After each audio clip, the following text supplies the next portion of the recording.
जय हिंद साथियों, मैं राहुल पांडे आपके अपने परिवार नोटबुक आईएएस में आपका हार्दिक स्वागत एवं अभिनंदन करता हूं। हम इतिहास विषय का अध्ययन कर रहे थे और हमने मध्यकाल में दिल्ली सल्तनत को देख लिया था।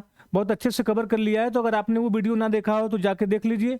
तो आज चलते हैं अपने अगले टॉपिक की तरफ। आज हमारा टॉपिक है मुगल काल। मुगल साम्राज्य के बारे में अध्ययन करेंगे डिटेल में।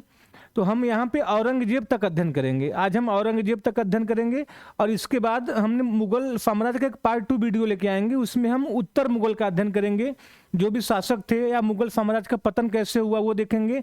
उनका जो कला एवं संस्कृति है वो भी देख लेंगे। कुछ प्रशासनिक जो अभिव्यक्तियाँ, शब्दावली वगैरह वो सब देखेंगे, लिटरेचर वगैरह भी देख लेंगे। तो आज हम औरंगजेब तक अध्ययन करेंगे। तो आइए चलते हैं अपने टॉपिक की तरफ, देख लेते हैं क्या क्या महत्वपूर्ण पॉइंट है। तो ये मुगल साम्राज्य का एक मैप है, इसको समझ लेते हैं पहले, कहाँ से कहाँ तक मुगल साम्राज्य का टेरिटोरी था। तो ये आप देखिए, ये सुदूर दक्षिण को छोड़कर यहाँ वाले, मतलब ये बिल्कुल कन्याकुमारी के आसपास का ये जो एरिया था, इधर का तमिलनाडु और इधर केरल, ये सब थोड़ा सा छोड़ के ये देखिए लगभग संपूर्ण भारत में था। वर्तमान पाकिस्तान और इधर कुछ कश्मीर होते हुए इधर अफगानिस्तान के कुछ एरिया में इधर फैला हुआ था। ये देखिए इधर, और पूरब में इधर बंगाल तक था। बंगाल यानी क्या, वर्तमान बांग्लादेश तक ये सब था, ठीक है। और पश्चिम में सिंध वगैरह ये सब जो एरिया थे ये भी थे। तो ये मुगल साम्राज्य काफ़ी बड़े एरिया में विस्तृत था। तो ये समझते हुए हम चलते हैं, कुछ पॉइंट को देख लेते हैं। तो सबसे पहले देख लेते हैं स्थापना किसने की थी। ये तो मुझे लगता है मोस्टली सबको पता होगा, बाबर ने स्थापना की थी। बाबर ने स्थापना की थी। बाबर पहले तो सेंट्रल एशिया उधर अपने किस्मत को तलाशता रहा। तो जब वहाँ पे कुछ हो नहीं पाया इनका, तो भारत में आए। 1526 ईस्वी में पानीपत का प्रथम युद्ध हुआ था। अभी युद्धों के बारे में देखेंगे। पानीपत के प्रथम युद्ध, इन युद्धों के माध्यम से, मतलब जो भारत के 4 युद्ध हुए, वो 4 युद्धों के माध्यम से हम देखेंगे भारत में मुगल साम्राज्य की स्थापना होती है, मुगल वंश की स्थापना होती है। तो आइए कुछ और पॉइंट को देख लेते हैं। ये बाबर के जो पिता थे चगताई तुर्क थे और माता मंगोल वंश से थी। ये एक जो पॉइंट है ये पता होना चाहिए, थोड़ा सा टेक्निकल है। देखिए तैमूर की तरफ से, ये जो पिता पक्ष की तरफ से था, ये तैमूर का 5वां वंशज था। इसके जो पिताजी थे वो तैमूर के पीढ़ी के 5वां वंशज थे। और जो माता थी इनकी मातृपक्ष की ओर से, ये चंगेज खां का 14वां वंशज था। चंगेज खां का 14वां वंशज था। ये मतलब ये तैमूर के नाम पे गौरवान्वित होता था। तैमूर के नाम पे तैमूर का आक्रमण भी हमें भारत में 1398 ईस्वी में दिखाई देता है। तो तैमूर के जो वंशज था, तो वहां से गौरवान्वित होता था। तो बाबर ने मुगल वंश की स्थापना के साथ ही पादशाही की स्थापना की। पहले जो शासक थे वो अपने आप को सुल्तान कहते थे, तो इन्होंने पादशाह यानी बादशाह कहना शुरू किया, ठीक है। तो ये प्रथम मुगल शासक था जिसने अपने आप को पादशाह कहा। तो ये था बाबर, जिसने की मुगल साम्राज्य की स्थापना की भारत में। आगे देख लेते हैं। 1526 ईस्वी में दिल्ली में मुगल साम्राज्य की स्थापना की थी। आप देखेंगे 1526 से लेकर, हम 1526 मान लेते हैं, 1526 से लेकर बहादुर शाह जफर या बहादुर शाह द्वितीय, तो देखेंगे बहादुर शाह जफर यानी 1856-57, इसके आसपास तक लगभग 250 साल, लगभग 200 से लेकर 250 साल तक ये मुगल साम्राज्य भारत में था। तो 1857 के आसपास हम मान लेते हैं कितना था। हालांकि व्यवहार में उसके पहले ही अंग्रेज उनको पदच्युत कर दिए थे, ठीक है। तो भारत में किसी और मुस्लिम राजवंश ने इतने लंबे समय तक शासन नहीं किया। तो ये सब कुछ बेसिक पॉइंट है। तो ये है कि कहाँ से कहाँ विस्तार था, ये सब हमने अभी आपको मैप में दिखा दिया। तो आगे चलते हैं, आगे देख लेते हैं आगे क्या है। ये कुछ बेसिक पॉइंट है, राजतंत्र, स्थापत्य कला वगैरह, ये सब हम पार्ट 2 में देखेंगे। तो कुछ शासकों के बारे में देख लेते हैं, कुछ शासकों के बारे में जो प्रारंभिक शासक थे। तो देखिए सबसे पहले बाबर था। बाबर ने 1526 से लेकर 1530 में, हालांकि बाबर को ज़्यादा समय नहीं मिल पाया, लेकिन तब भी भारत में 4 बड़े बड़े युद्ध बाबर ने लड़े और इन 4 युद्धों के माध्यम से बाबर ने भारत में मुगल साम्राज्य की स्थापना की, ठीक है। तो अगर पानीपत के प्रथम युद्ध में आई थिंक अगर बाबर पराजित हो गया होता तो शायद भारत में मुगलों की कहानी कुछ और होती। या चलो प्रथम में जीत गए, अगर सेकंड में खानवा के युद्ध में पराजित हो गए होते तो पानीपत का जो प्रथम युद्ध है इतिहास में एक छोटी घटना या छोटा युद्ध होकर रह जाता। तो ये है। उसके बाद हुमायूं आते हैं। 1530 से लेकर 40 तक 2 फेज में हुमायूं को देखेंगे। फिर बीच में शेरशाह सूरी आ जाते हैं, तो 1555-56 ईस्वी में हुमायूं फिर से आते हैं, तो हुमायूं की मृत्यु हो जाती है बीच में। तो इसके बाद अकबर, हुमायूं का बेटा अकबर आता है। अकबर 1556 से 1605 ईस्वी में अकबर आता है, और ठीक ठाक मतलब कि मुगल साम्राज्य के जो, अगर मैं वास्तविक संस्थापक कहूँ अकबर को, तो मेरा कहना गलत नहीं होगा, ठीक है, कि इसने ही साम्राज्य को एक सुदृढ़ शासन व्यवस्था, एक सुदृढ़ संचालन किया जिस तरीके से। तो अकबर की देन थी कि शाहजहां और जहांगीर, इन्होंने बिना कुछ बड़ी मात्रा में व्यापक तब्दील किए हुए अकबर की व्यवस्थाओं की देन थी कि मुगल साम्राज्य का संचालन किया। और जैसे ही आप देखेंगे औरंगजेब अकबर के द्वारा बनाई गई व्यवस्था में परिवर्तन करने की कोशिश करेगा, आप देखेंगे मुगल साम्राज्य अपने बिखराव के कगार पे आ जाएगा। तो इसको इस संदर्भ में भी समझना है। तो ये थे कुछ प्रारंभिक शासक। आगे चलते हैं, बाबर के बारे में कुछ प्रारंभिक जानकारी देख लेते हैं, कुछ बेसिक जानकारी। 1483 में जन्म हुआ था। इनकी जन्मभूमि कहाँ थी? अंदीजन, फरगना राज्य की राजधानी थी, यानी उज्बेकिस्तान से। सबसे, ये सब अगर भूल भी गया तो कोई दिक्कत नहीं, ये उज्बेकिस्तान से भारत बाबर था, ये ध्यान रखना है। पिता थे उमर शेख मिर्जा और माता थी कुतलुग निगार खानम। तो ये 1-2 बार ऐसे पूछ लिया है तो आपको ध्यान देना है।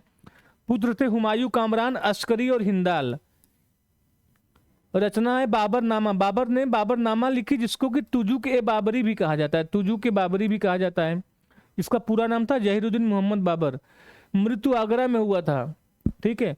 और इसने पादशाह या कलंदर की उपाधि, कलंदर मतलब दान करने वाला, कलंदर की उपाधि धारण की थी। आइए आगे देख लेते हैं, आगे क्या क्या पॉइंट है। कुछ और पॉइंट है। चांदी का शाहरुख तथा कंधार में बाबरी नामक सिक्का चलाया था, ठीक है। तुर्की भाषा में तुजुक बाबरी लिखी थी। ये किस भाषा में है? तो ये महत्वपूर्ण पॉइंट है कि जो इसने तुजुक बाबरी लिखी तुर्की भाषा में लिखी थी। तो ये महत्वपूर्ण पॉइंट है मेरे प्यारे बच्चों, इसको ध्यान देना है। अकबर के समय इसका फारसी में अनुवाद पायंदा खां ने किया था। बाबरनामा या तुजुक बाबरी का अकबर के समय फारसी में अनुवाद पायंदा खां ने किया था। 1590 ईस्वी में अब्दुल रहीम खान खाना ने किया था। तो ये ध्यान रखना है। मिसेज बाइवरीज ने भी इसका इंग्लिश में अनुवाद किया था। कब किया था? 1905 ईस्वी में किया था। तो ये सब कुछ महत्वपूर्ण पॉइंट थे। तो मेरे प्यारे बच्चों, आई होप आपको समझ में आ रहा होगा। आगे चलते हैं, आगे देख लेते हैं क्या क्या पॉइंट है। तो ये कुछ और बेसिक जानकारी है। तो ये एक है मुवैयान नामक पद्य शैली, बाबर ने किया इस पद्य शैली का विकास। एक और काव्य संग्रह दीवान का संकलन बाबर ने करवाया, ठीक है। तो ये ध्यान रखना है। मुवैयान का अगर आपको याद ना हो रहा तो मुंबई से याद कर सकते हैं, मुंबई से को रिलेट करके मुंबईयान, तो ऐसे याद हो जाएगा आपको। बाबर निरंतर युद्धों में जूझता रहा। देखिए उसने कुछ, जैसे भारत में ऐसा क्वेश्चन भी आता है कि भारत में बाबर के विजय के क्या कारण थे, तो इसका जो टैक्टिक्स था, उसकी कुछ युद्ध पद्धति थी। जैसे तुलगमा व्यूह प्रणाली, ईरानियों से बंदूक का प्रयोग, घुड़सवारी तुर्कों से तथा मंगोलों और अफगानों से व्यूह रचना सीखी। तो ये सब था। उसके कुछ तोपची थे जो बहुत ही मतलब काबिल तोपची थे, वैसा भारत में जो भी शासक थे उनके पास नहीं था। तो इस वजह से बाबर की विजय में ये सारे बहुत महत्वपूर्ण थे। तो जैसे उस्ताद अली कुली ने अपने तोपखाने का अध्यक्ष नियुक्त किया था इसने। तो ये कुछ तोपची थे, कुछ तुलगमा वगैरह जो युद्ध पद्धति थी। तो ये सब की वजह से बाबर ने जो प्रारंभिक 4 युद्ध लड़े उसमें विजय पाई, और जिसमें सबसे महत्वपूर्ण था पानीपत और खानवा का युद्ध। इन पानीपत के पहले भी बाबर के युद्ध भारत में हो चुके थे, 5 बार आक्रमण किया था। पहले 1519 में ईस्वी में देखता था, ये सब उतने इंपॉर्टेंट नहीं थे जितना कि 1526-16 इंपॉर्टेंट था। तो हम सीधे 1526 पे चलते हैं। बस आपको मेरे प्यारे बच्चों ध्यान रखना है कि 1526 से पहले भी भारत पे बाबर का आक्रमण हुआ था, लेकिन वो उतना बड़ा नहीं था जितना बड़ा कि पानीपत का प्रथम युद्ध था। तो देखेंगे 1526 में पानीपत का प्रथम युद्ध इब्राहिम लोदी वंश की इब्राहिम लोदी थे, इनको बाबर ने पराजित किया और भारत में मुगल साम्राज्य की नींव डाली, समझिए। इसमें तुलगमा पद्धति का प्रयोग किया। तोपों को सजाने की एक उस्मानी पद्धति है। 2 ऐसे तोपों के बीच में जो खाली जगह रहता था वहां पे तोप ऐसे लगा के युद्ध करते थे। तो ये तुलगमा पद्धति, बहुत डिटेल में नहीं, बस नाम याद रखिए आप लोग। तो ये सब है।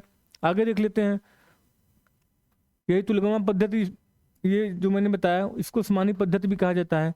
अब देखिए पानीपत के बाद एक खानवा विजय के बाद बाबर के जो दो कुशल तोपची थे, उस्ताद अली, ये क्वेश्चन पूछा हुआ है, उस्ताद अली व मुस्तफा, ये ध्यान रखना, ये क्वेश्चन पूछा हुआ है कि जो बाबर के जो दो तोपची थे, कुशल तोपची, एक्सपर्ट थे अपने विभाग में, ये उस्ताद अली व मुस्तफा, तो ठीक है, तो इन्हीं के दम पे बाबर ने विजय प्राप्त की। खानवा विजय के बाद बाबर ने गाजी की उपाधि धारण की, गाजी की उपाधि भी धारण किया।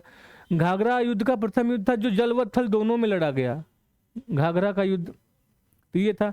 बाबर की पुत्री का नाम गुलबदन बेगम था, मतलब हुमायूं की ये बहन थी, हुमायूं की बहन गुलबदन बेगम, जिन्होंने एक पुस्तक लिखी है हुमायूं नामा के नाम से, गुलबदन बेगम ने, ठीक है, तो ये ध्यान रखना है। गुलबदन बेगम की पुस्तक का नाम है हुमायूं नामा, हुमायूं नामा, हुमायूं नामा, ये आपको ध्यान रखना है। तो ये था पहली बार तोप का प्रयोग किया, ये सब है। पड़क नापने के लिए बाबर ने गजे बाबरी मापक का प्रयोग किया था, ये सब कुछ महत्वपूर्ण पॉइंट है, ध्यान रखना। आगे चलते हैं। मैंने बताया ना, बाबर के द्वारा 4 बहुत बड़े बड़े युद्ध लड़े गए थे। पहला था पानीपत का प्रथम युद्ध, इब्राहिम लोदी के बीच लड़ा गया था, बाबर विजयी हुआ था। दूसरा खानवा का युद्ध था, राजस्थान में है, भरतपुर के आसपास खानवा, तो यहाँ पे 1527 ईस्वी में राडा सांगा या बाबर इसमें विजयी हुआ। चंदेरी एमपी में है, 1528 में हुआ, यहाँ मेदिनी राय को बाबर ने पराजित किया। घाघरा का युद्ध अफगानों से यहाँ मुकाबला हुआ, महमूद लोदी को बाबर ने पराजित किया। तो इन चारों युद्धों में बाबर विजित हुआ।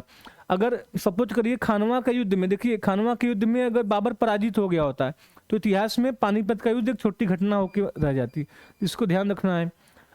तो ये इसका एक ट्रिक भी है, अगर आप याद करना चाहें तो। जैसे ट्रिक ये है कि पानीपत का मतलब पानी पी के खाना खाया, खानवा मतलब खाना खाया, और चंदेरी मतलब चंदा दिया घाघरा के लिए।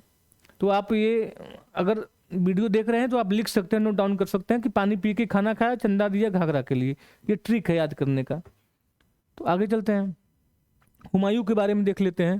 हुमायूं जन्म 1508 ईस्वी में काबुल में जन्म हुआ था।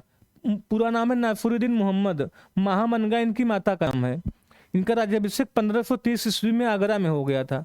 राज्याभिषेक तो हो गया था लेकिन राज सिंहासन पे राज नहीं कर पाए, भटकना बहुत पड़ा इनको अपनी जिंदगी में। आगे देख लेते हैं कुछ पॉइंट को। देखिए अपने पिता के कहने पर उनमें एक सिस्टम था कि भाइयों में अपने संपत्ति का बंटवारा कर देते थे, और संपत्ति का बंटवारा एक अस्करी हिंदाल वगैरह में किए। लेकिन यही एक मतलब रीजन था कि हुमायूं को एक तो 2 तरह से सामना करना पड़ा अपने दुश्मनों का।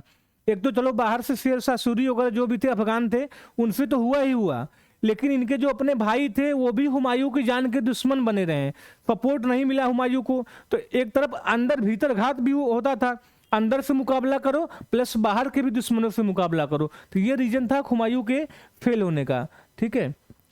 पहला जो आक्रमण हुआ था कालिंजर पर 1531 ईस्वी में, हुमायूं का पहला आक्रमण था कालिंजर पर, ये ध्यान रखना है।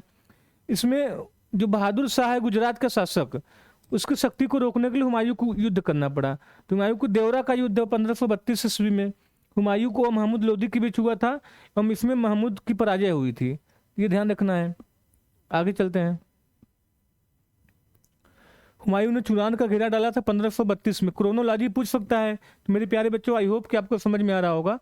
तो हुमायूं ने चुनार के किले पर एक घेरा डाला था, ठीक है, और यह अफगान नायक शेरशाह के कब्जे में था। 1533 ईस्वी में हुमायूं ने दीन पनाह नामक नगर की स्थापना की थी, ठीक है, जिसका उद्देश्य मित्र एवं शत्रु को प्रभावित करना था। चौसा जो कि बिहार में है, बिहार का युद्ध 1539 ईस्वी में शेर खां व हुमायूं के बीच हुआ था। चौसा के युद्ध में ही आप देखेंगे हुमायूं की पराजय हुई, और यहाँ से हुमायूं का पराजय जो अवश्यंभावी हो गया, भारत से बाहर भागने के लिए मजबूर हो गए हुमायूं। तो इस युद्ध के पराजय के बाद शेर खां ने शेरशाह की उपाधि धारण की थी, ये ध्यान रखना है। इसके बाद बिलग्राम या कन्नौज का भी युद्ध हुआ था 1540 ईस्वी में, यह भी शेर खां हुमायूं के बीच हुआ था। इन 2 युद्धों के में हुमायूं पराजित होकर इनको हिंदुस्तान छोड़ना पड़ा, ठीक है, और यहाँ से फिर कोई अगले कुछ सालों तक दिल्ली या लगभग उत्तर भारत में शेरशाह का शासन हम लोग को देखने को मिलेगा। तो आइए आगे देख लेते हैं कौन कौन से पॉइंट हैं। ये कुछ उसके बेसिक पॉइंट है, तो हम लोग जो एग्जाम के पॉइंट ऑफ व्यू से वही देखेंगे। एक मच्छीवाड़ा का युद्ध देख लेते हैं पूछ सकता है। हुमायूं एवं अफगानों के बीच 1555 ईस्वी में हुआ था। मच्छीवाड़ा का युद्ध पूछ सकता है कि कब हुआ था, 1555 ईस्वी में हुमायूं में अफगानों के बीच हुआ था। ठीक है, 1555 ईस्वी में हुमायूं ने, देखिए हुमायूं वापसी करता है, कम बैक करता है। 1555 ईस्वी हुमायूं पंजाब के सूर्य शासक सिकंदर सूरी को सरहिंद के युद्ध में पराजित किया और दोबारा दिल्ली की गद्दी पर बैठा। 1555 ईस्वी में पराजित करके दिल्ली की गद्दी पर बैठता तो है, लेकिन दुर्भाग्यवश हुमायूं की मृत्यु हो जाती है। जो पुस्तकालय बनवाया था दीन पनाह के पास, वहीं पुस्तकालय की सीढ़ियों से गिरकर हुमायूं इस दुनिया से रुखसत हो जाता है। तो लेनपुल ने लिखा है कि जिंदगी भर लड़खड़ाता रहा हुमायूं और अंत में लड़खड़ाकर ही हुमायूं की मृत्यु हो गई। तो इसको भी ध्यान रखना है। ठीक है, ये ज्योतिष वगैरह में विश्वास करता था, 7 दिन 7 रंग के कपड़े पहनता था। तो ये सब ध्यान रखना है आपको।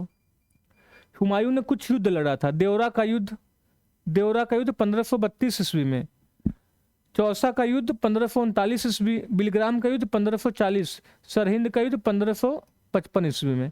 ठीक है, तो इसमें जो ये चौसा और बिलग्राम या कन्नौज का युद्ध हुआ था, ये शेरशाह के विरुद्ध लड़ा था। ठीक है, ये ध्यान रखना है। और यहाँ से 1555 वाले से कम बैक करता है हुमायूं। ध्यान रखना, इसका भी एक ट्रिक है।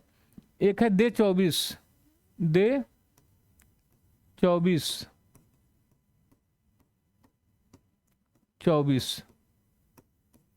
दे मतलब देवरा, चौ मतलब चौसा, बी मतलब बिलग्राम या कन्नौज, स मतलब सरहिंद। ये ट्रिक आपको अगर पता रहेगा तब क्रोनोलॉजी नहीं भूलेंगे युद्धों का। तो आइए आगे चलते हैं। सूरी वंश बीच में आता है, 1540 से 55 तक था। तो शेरशाह सूरी ही प्रमुख शासक था। इसके मरने के बाद इस्माइल शाह थे, लेकिन वो बहुत दिनों तक नहीं। तो मेन है शेरशाह सूरी। जन्म स्थान बिहार में है। प्रारंभिक नाम फरीद खां था। ठीक है, उपाधि सुल्तान उल अदल और हजरत आला की उपाधि थी। 1545 में मृत्यु हो जाती है। तो ये कुछ बेसिक पॉइंट थे, आगे देख लेते हैं। कुछ और भी पॉइंट है, देख लेते हैं। देखिए जो सूर्य साम्राज्य का संस्थापक था, कौन था? अफगान वंशी शेरशाह सूरी। इनको द्वितीय अफगान साम्राज्य कहा जाता है। जो लोधी वंश था उसको प्रथम अफगान कहा जाता है, इनको द्वितीय अफगान कहा जाता है। इनके जो पिता जौनपुर राज्य के क्या थे, सासाराम के जमींदार भी थे। तो ये सब कुछ बेसिक पॉइंट है कि तलवार से एक शेर को मार दिया था तो शेर खां की उपाधि दी गई थी। तो ये सब है। तो ये आप देख लेंगे आगे। जीटी रोड वगैरह का निर्माण करवाया था, जो कलकत्ता से पेशावर था। कहते आपको ध्यान रखना है। पाटलिपुत्र का नाम पटना रख दिया था। सिक्कों पर अरबी व देवनागरी लिपि में खुदवाया। शेरशाह ने सिक्कों पर अरबी व देवनागरी लिपि में खुदवाया।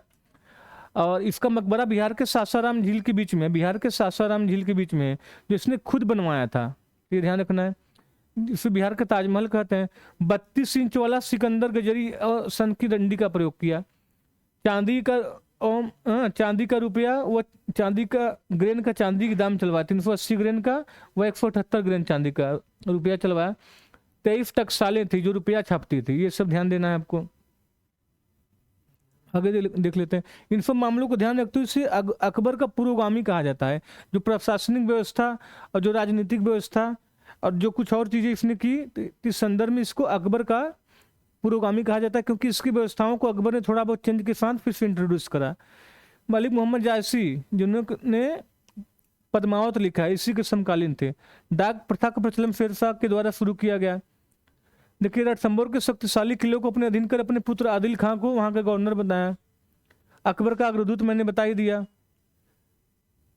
देखिए, उक्का नामक आग्नेयास्त्र चला रहा था, कालिंजर में था, वहीं पर इसकी मृत्यु हो गई थी। इसको ठीक है, तो ये ध्यान रखना है। रोहतासगढ़ का किला इसने बनवाया, पंजाब के आसपास। किला कोहना दिल्ली में बनवाया। नामक मस्जिद का निर्माण करवाया। तो ये सब शेरशाह के बारे में महत्वपूर्ण पॉइंट था, इसको ध्यान रखना है। इसका उत्तराधिकारी था इस्माइल शाह सूरी। ये बहुत कम लोग को पता होता है कि शेरशाह का उत्तराधिकारी कौन था। तो इस्लाम शाह सूरी था। देखिए, एक महत्वपूर्ण है मारवाड़ विजय के बारे में। शेरशाह ने लिखा कि 2 मुट्ठी बाजरे के लिए या मुट्ठी भर बाजरे के लिए हिंदुस्तान का साम्राज्य लगभग खो चुका था। तो यह युद्ध देखिए, इसमें 1-2 व्यक्ति थे, जयता एवं कुप्पा। इनकी बहादुरी से शेरशाह बहुत प्रभावित हुआ था।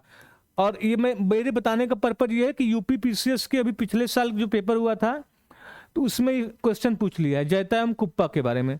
इनकी बहादुरी से शेरशाह बहुत प्रभावित हुआ था, ये ध्यान रखना है आपको। अकबर के बारे में देख लेते हैं। जन्म 1542 ईस्वी में अमरकोट के राणा बिरसाल के महल में हुआ था। राज्याभिषेक 1556 ईस्वी में कलानौर गुरदासपुर पंजाब में 13-14 साल का था अकबर, तभी राज्याभिषेक हो गया। बहुत कम उम्र में अकबर शासक बन गया। माता का नाम हमीदा बानो बेगम था, हमीदा बानो बेगम था। पूरा नाम जलालुद्दीन मोहम्मद अकबर था।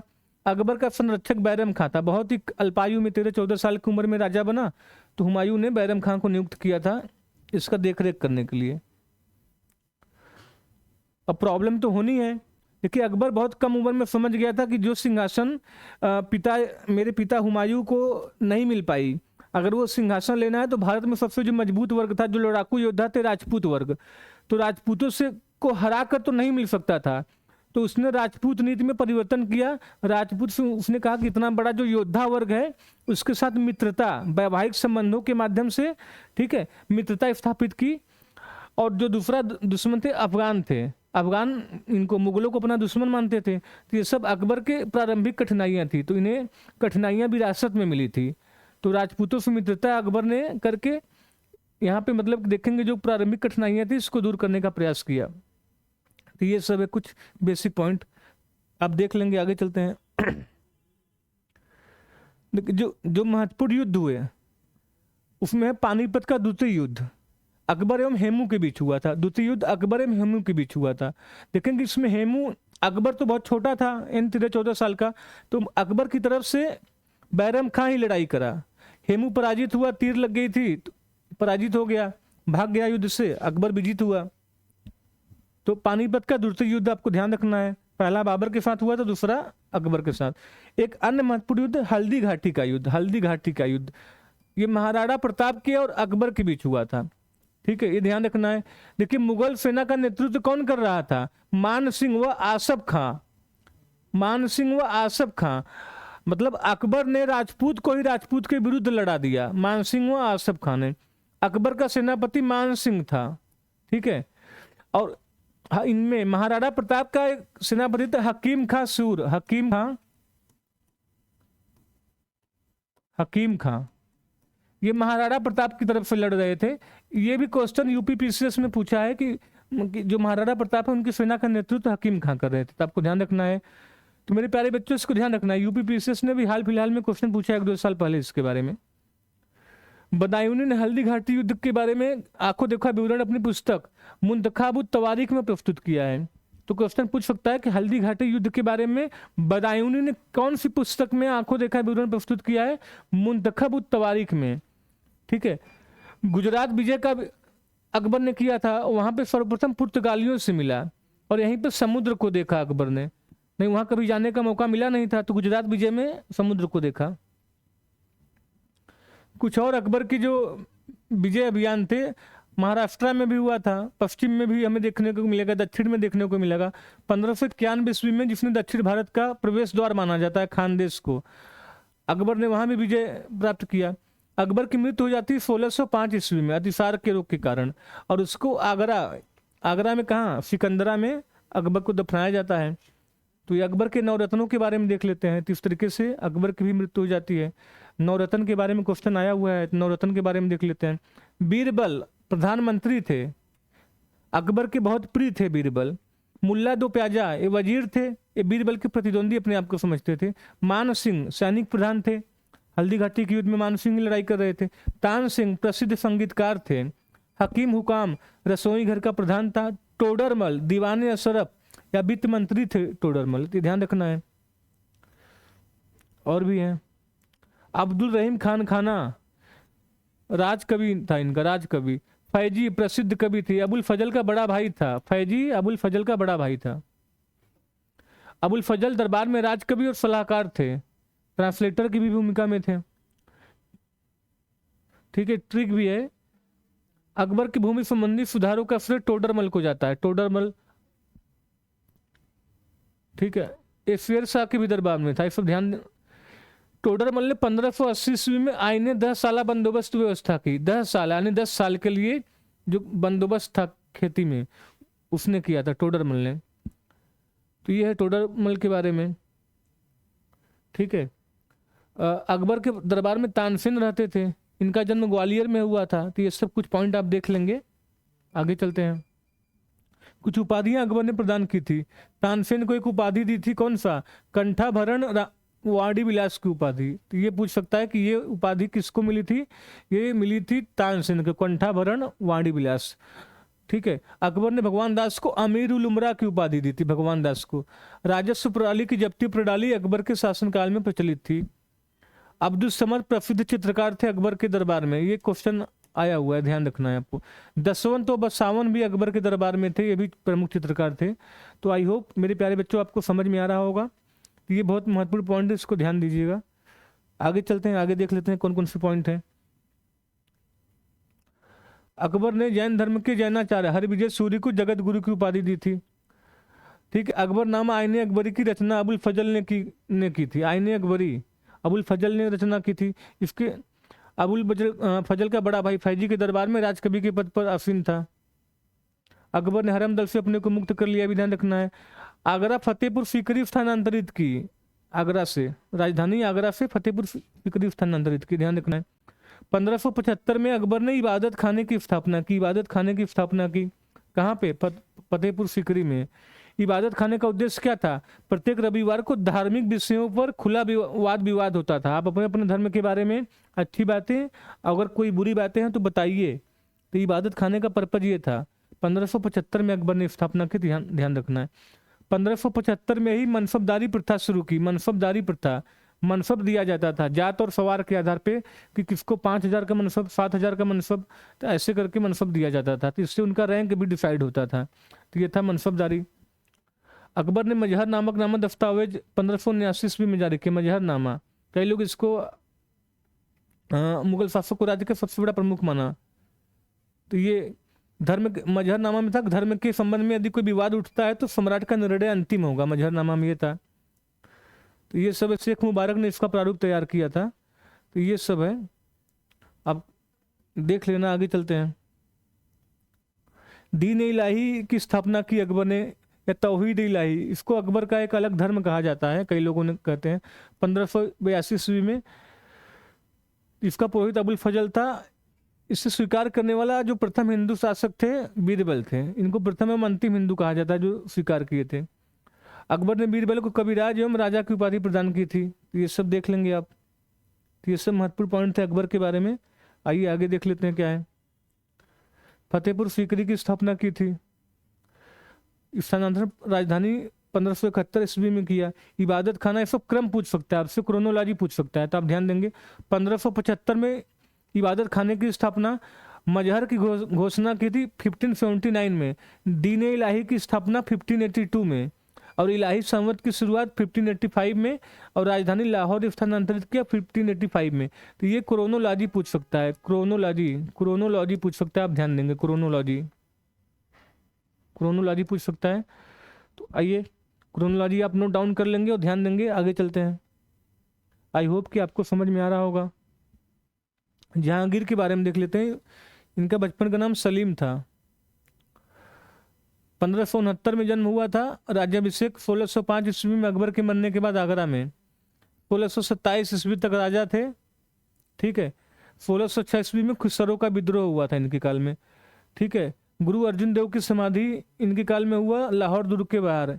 भिरावल का संधि हुआ था खुसरो और जहांगीर के मध्य। तो ये ध्यान रखना है आपको। ठीक है। एक और संधि हुआ था 1615 ईस्वी में जहांगीर के काल में। राणा अमर सिंह एवं मुगलों के बीच संधि हुआ था। खुर्रम को शाहजहां की उपाधि। ये खुर्रम जो था यही आगे चल के शाहजहां बनता है, तो इसको ध्यान देंगे। और सलीम कौन है, सलीम है जहांगीर, खुर्रम है शाहजहां, तो ध्यान रखना है। तो इसके काल में 1623 में शाहजहां का विद्रोह होता है, और महावत खां का विद्रोह 1626 में होता है।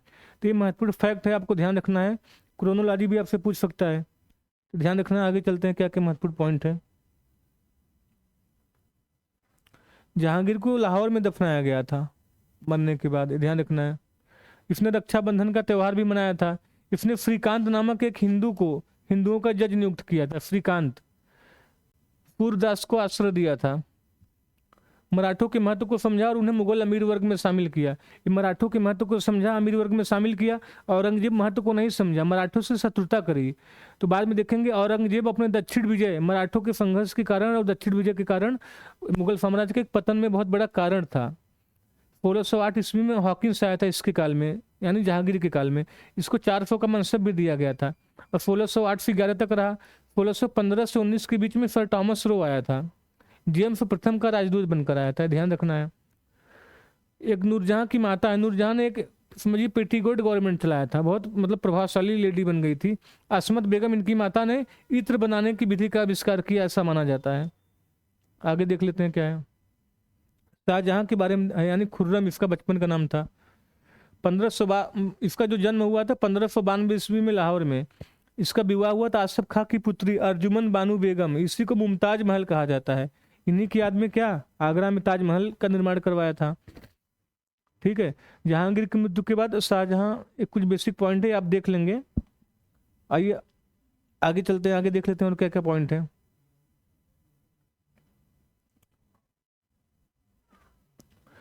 तो शाहजहां के बारे में है कि शाहजहां ने सिजदा एवं पायबोस की प्रथा समाप्त कर दी और चहार तस्लीम प्रथा शुरू की। शाहजहां ने इलाही संवत के स्थान पर हिजरी संवत चलाया, ध्यान देंगे आप। 11वें वर्ष झरोखा दर्शन एवं 12वें वर्ष तुलादान प्रथा को समाप्त करवा दिया। जो शासक झरोखा दर्शन देते थे और तुलादान अपने वजन के बराबर जो दान देते थे वो समाप्त करवा दिया। शाहजहां ने 1638 ईस्वी में अपनी राजधानी को आगरा से दिल्ली लाने के लिए यमुना नदी के दाहिने तट पर शाहजहानाबाद की नींव रखी। तो राजधानी जो आगरा से दिल्ली कौन लाया था? शाहजहां ही लेके आया था। तो लाल किला हम देखते हैं ना, तो लाल किला से ही फिर शासन का संचालन करता था दिल्ली में। आगे देख लेते हैं।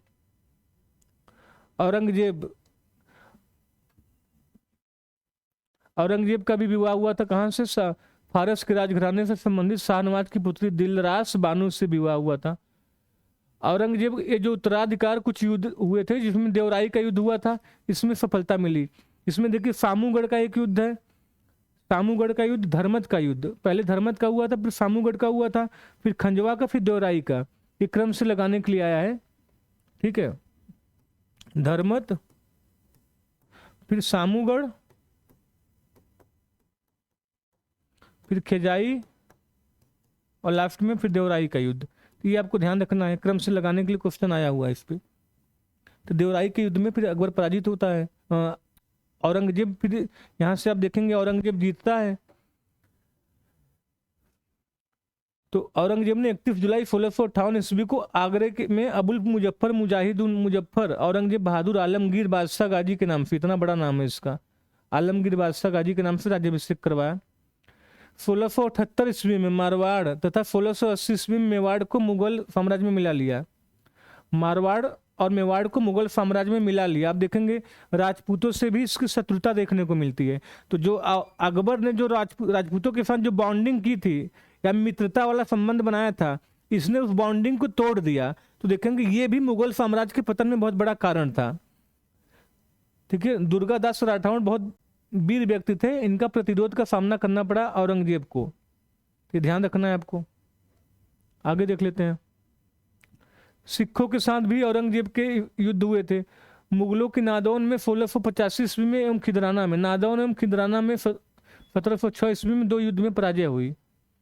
औरंगजेब के शासनकाल में 1686 ईस्वी में बीजापुर एवं 1687 ईस्वी में गोलकुंडा पर मुगलों का अधिकार हो गया। 1686 ईस्वी में एवं 1687 ईस्वी में बीजापुर एवं गोलकुंडा पर मुगलों का अधिकार हो गया। ठीक है, औरंगजेब के शासनकाल में 1672 ईस्वी में पश्चिमोत्तर सीमांत प्रदेश में अफरीदियों के सरदार अकमल खां के नेतृत्व में विद्रोह कर दिया गया। विद्रोह होते रहे, ठीक है। जाटों ने विद्रोह कर दिया 1669 ईस्वी में, ठीक है। गोकुल यानी भरतपुर के आसपास चूड़ामन जाट ये सब थे, इन्होंने विद्रोह किया। तो ये सब अकबर के काल में हमें जो विद्रोह, औरंगजेब के काल में हमें ज्यादा विद्रोह दिखाई देते हैं, तो ध्यान रखना है आपको। औरंगजेब ने सिखों के 9वें गुरु तेग बहादुर को इस्लाम न स्वीकार करने के कारण मृत्युदंड दिया। सिखों के 9वें गुरु को मृत्युदंड दिया, गुरु तेग बहादुर जी को। औरंगजेब के शासनकाल में 10वें गुरु गुरु गोविंद सिंह ने 30 मार्च 1699 ईस्वी बैसाखी के दिन खालसा पंथ की स्थापना की। तो जो सिक्खे के 10वें गुरु थे गुरु गोविंद सिंह, इन्होंने खालसा पंथ की स्थापना की थी, ध्यान रखना है।